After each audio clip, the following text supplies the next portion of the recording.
Well, friends, they said, or smartphone can hang out with the new kids. Well, this Pixel 7 just rolled up in 2025 like that one uncle who still dunks on you in basketball. This Pixel 7 launched back in 2022 isn't flexing giant camera sensors or flashy hardware like today's Ultras. Nah, it was always about that Google software sauce. And even today, it's still trying to prove that computational photography is magic that doesn't age. Now, the hardware-wise, the Pixel 7 is pretty modest.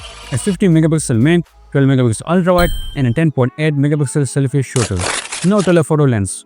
So, zoom lovers, that's a pro-only flex. But what did it has is a Tensor G2 chipset. So the big question in 2025, does this Pixel 7 camera still slap or has time to expose its weak spots? Well, friends, stick around because I'm about to break it all down. Photos, videos, portraits, AI tricks, and many more. So by the end of this review, you will know if this 2022 champ still deserves a spot in your pocket today. So hey, if you're new here, then smash the subscribe button and tap the bell icon to deliver us a brutally honest camera review like this one. So in daylight, the Pixel 7 is still an absolute sniper.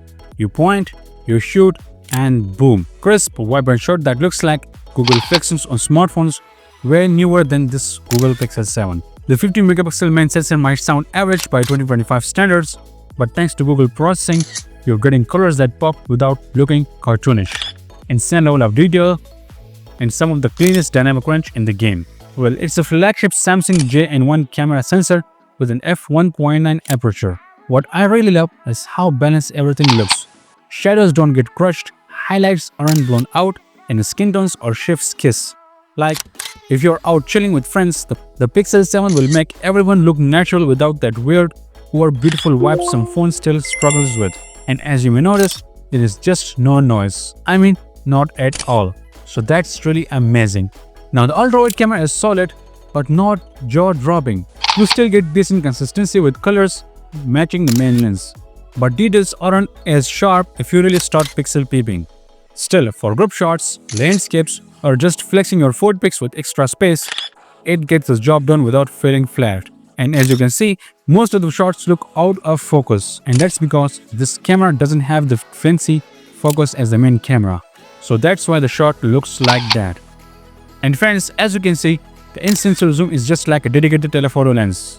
I mean, the details, the sharpness, and the dynamic range are solid as diamond. Well, it's the main camera sensor, but just zoomed in. Also, if you notice, that background blur just seems so cinematic. Plus, the one thing that makes it the best is its details. I mean, as you can see, the details are just good. So bottom line, in daylight, the Pixel 7 still punches way above its weight class. You don't even need to try. The smartphone does all the heavy lifting for you, as you can see in these shots. Now, when the sun dips, that's where the Pixel 7 really flexes its Google magic. Night side on the smartphone still feels like sorcery. You tap the shutter and boom. Suddenly a dim lit street looks like a movie scene.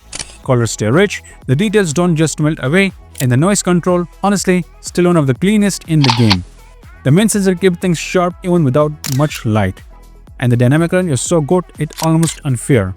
Street lights, neon signs, or even candlelight, nothing blows out too harshly. And shadows actually keeps texture instead of turning into mushy blobs. And if you look closely, you will see so little noise. I mean, this flagship sensor is really giving some serious results. And that's why the smartphone is still one of the best camera smartphones. But let's keep it real. The ultrawide in the low light is where the phone shows its age. Shots are softer. You will notice more noise creeping in. It's not unusable, but if you're a pixel peeper, you will definitely catch the drop in quality compared to the main camera, and that's because of the smaller sensor size and narrow aperture, which on most smartphones happens with their ultra-wide camera. And again, with the 2x in sensor zoom, it feels like cheating. I mean, look at these shots. Friends, I've also reviewed the Pixel 7 Pro and the 8 Pro, and the nighttime photos are just so much similar to these two, as you can see. So yeah, I mean, yeah, for a 2022 phone, the Pixel 7 still makes in nighttime photography stupid easy. Like, you don't need to fiddle with the pro modes or manual sliders. Just point at the scenes and it will spit out a banger. Alright, portrait mode of the Pixel 7 is still a chef's kiss. Google's edge detection is basically psychic. Like, you could be standing in front of a jungle gym, a bunch of plants, or your messy room, and it somehow knows exactly when your end and background begins. The blur feels natural, not like those cheap cut and paste filters. And got lightning, Portraits from the main camera are crispy, skin tones are super realistic, not washed out, not overly warm, just right. You get that nice soft background blur without losing the facial details, which makes the shot looks way more expensive than they are. Also, ignore my sweat because it was a pretty hot day, so I sweat a lot. Now selfies, the 10.8 megapixel front cam is still doing work. The color tone is very pixel, slightly on the cooler side, but extremely clean. Even with glasses or curly hair, which usually mess up edge detection, the phone keeps things neat. The HDR on selfies is especially good. If you got a bright background behind you, it still keeps your face well exposed without turning you into a silhouette. One thing to note though, the selfie camera is wide, which is great for group shot or travel content. But if you're not careful with angles, it can slightly distort your face at the edges. Not a deal breaker, but something to keep your mind if you're picky about your Insta angles. Now let's talk video. And this is where the Pixel 7 really tries to flex that Google software magic in 2025. On paper, it gives you 4K 30fps and 60fps on both its main and selfie cameras, which even in 2025 is still solid. Stabilization is rock steady. You could be jogging, vlogging, or just walking around the city, and the footage stays smooth without the jello wobble you sometimes get on cheaper smartphones. The color science is pure pixel. It leans toward realistic, not hyper-saturated, which means your footage looks cinematic right out of the box. HDR handling is excellent too. Bright skies, fists in the shade. At 4K 60fps, the footage is silky smooth, and the stabilization still holds up, which basically feels insane for a 2022 smartphone. For content creators, that means you can shoot usable footage without feeling like you need a slap and extra gimbals or stabilizers. To be honest, I'm really impressed by the results. I mean, here's another clip, and look at the cinematic blur you get when you get close to something.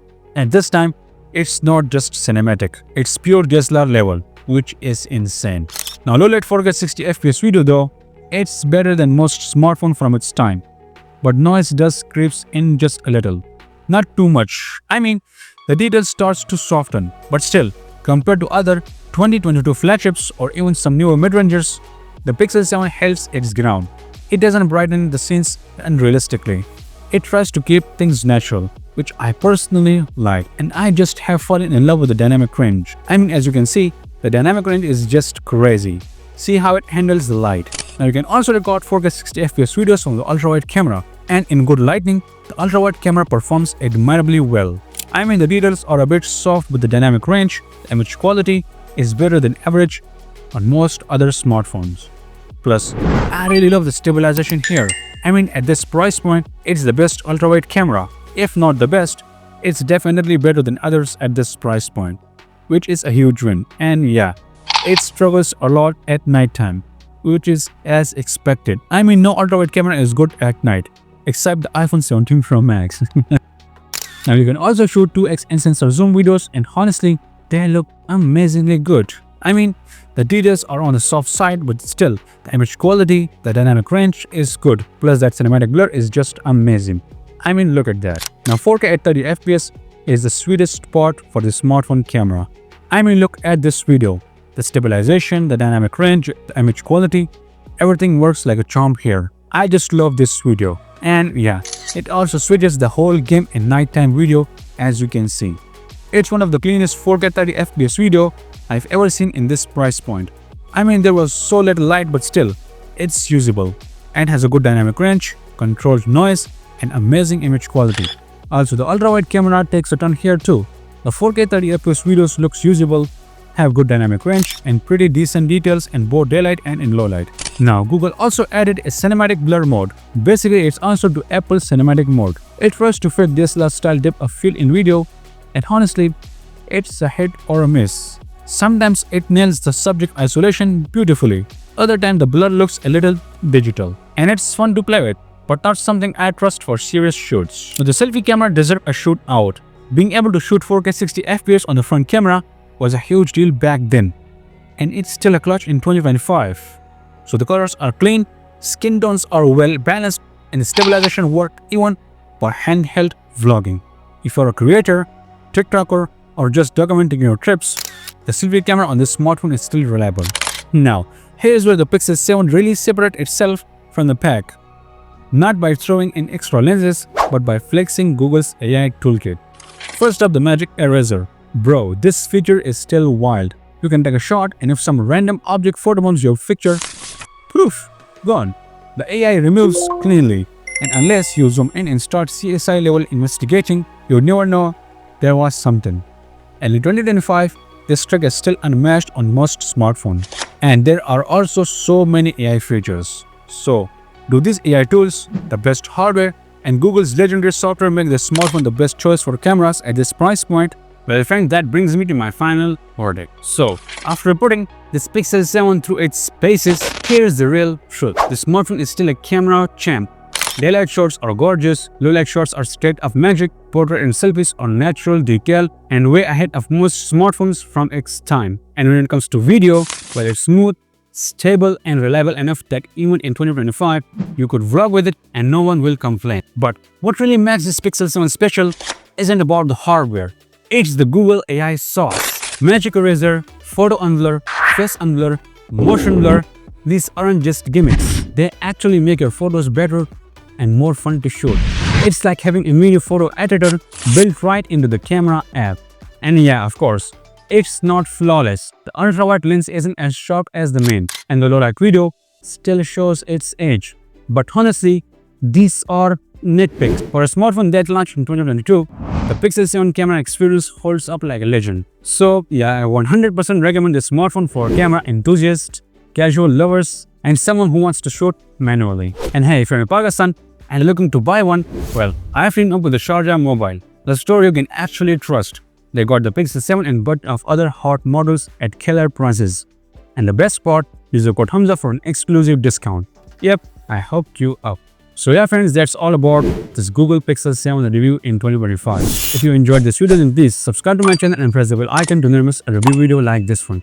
And if you like this video, then give it a thumbs up and leave your thoughts in the comment section. I would love to answer them.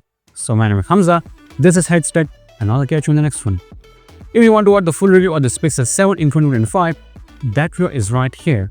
And if you want to watch the full review on the Pixel 7 Pro in 2025, that video is right here. Thank you for watching.